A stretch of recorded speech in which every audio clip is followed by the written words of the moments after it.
Franklin once said, "Those who would give up essential liberty to purchase a little temporary safety deserve neither liberty nor safety." Flash forward to present day, and this is exactly what we're doing with our gun laws.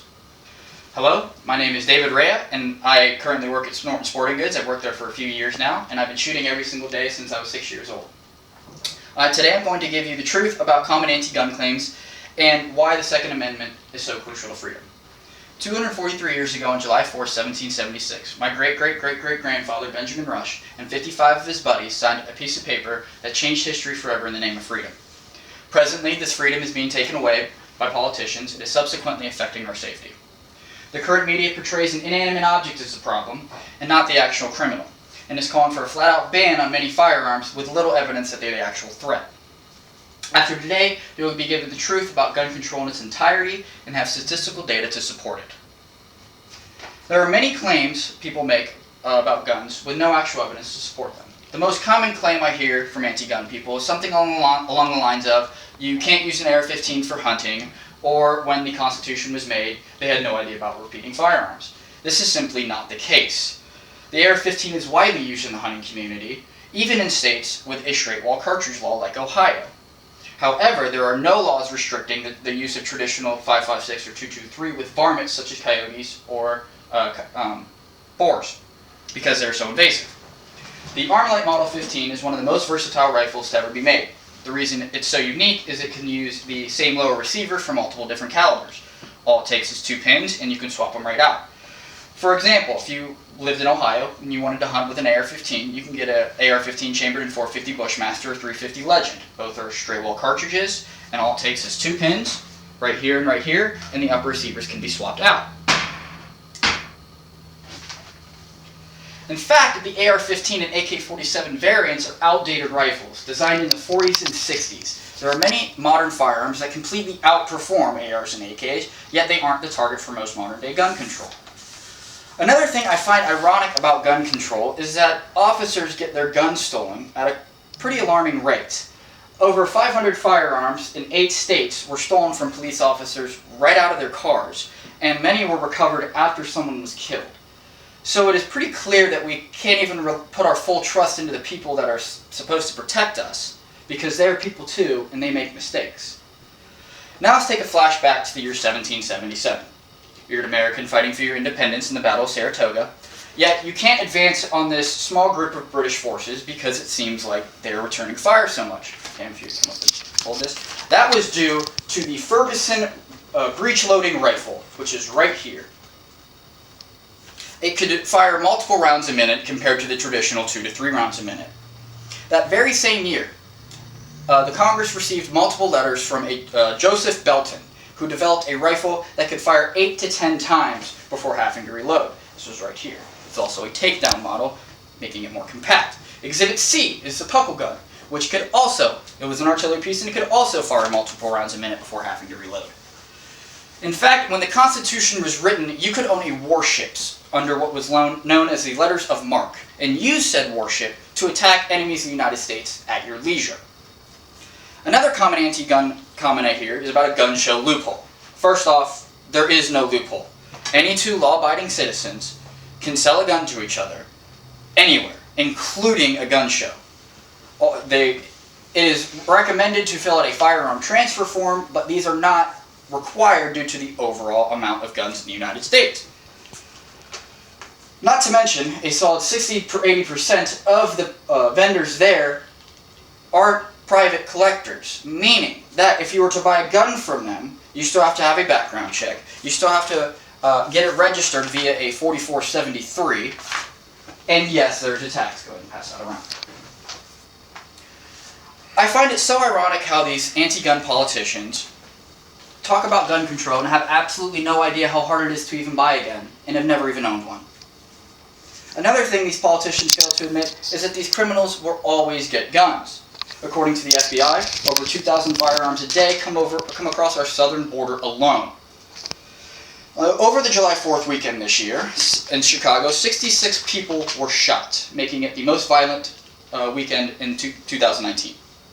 Chicago has some of the strictest gun laws in America, yet this still happened. This just proves that criminals will always get guns.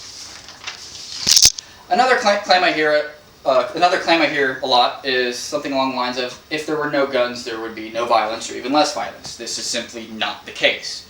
Currently, firearms are banned in most of Europe, and if the places where they're allowed, you have to have a purpose for that firearm, i.e. hunting. And if you were to use said firearm to defend yourself, you go to jail. No exceptions.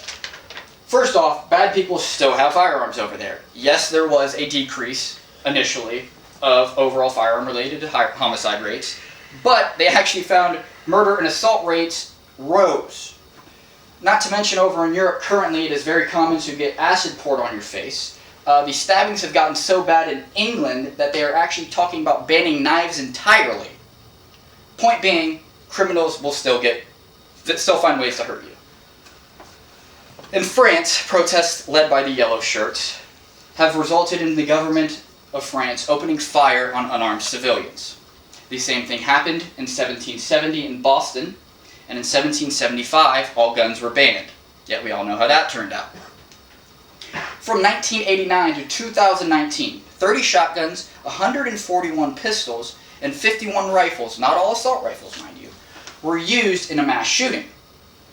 Now, if this was the case, then you would think that pistols would be the guns being targeted the most for gun control, yet they are not.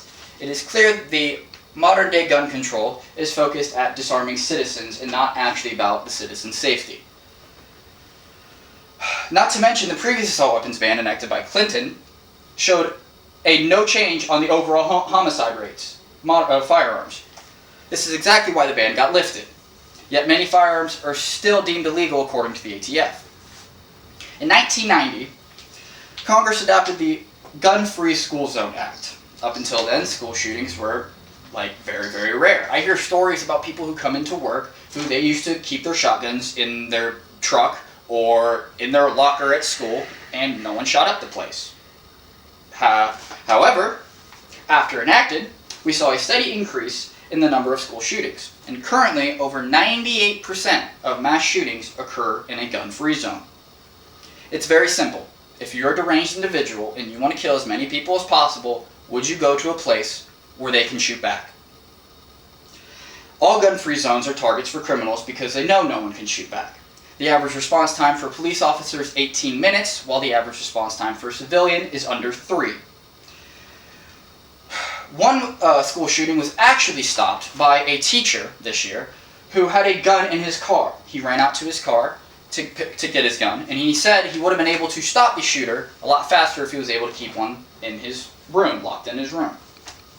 Stats don't lie, guys. If you want to actually save lives, allow people to defend themselves. The only way to stop a bad man with a gun is a good man with a gun. However, having a gun does not guarantee safety. The most important and most dangerous weapon is your mind. If you choose to carry a firearm, please be able to operate it safely. Otherwise, you could be doing more harm than good. Adolf Hitler, Mao Zedong, and Joseph Stalin all had 3 things in common. They recognized if the masses can't fight back, then they can be controlled. Each of them instituted a firearm registration, and then they used propaganda to make it seem like guns were the problem. They all had a promise for peace, yet we all know about the millions they killed. Every single case of a firearm and weapon registration has ultimately resulted in confiscation, dating all the way back to early civilizations, with the exception of the United States of America, for now.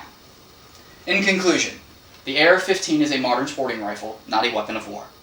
Our founding fathers knew about repeating rifles when they wrote the Second Amendment.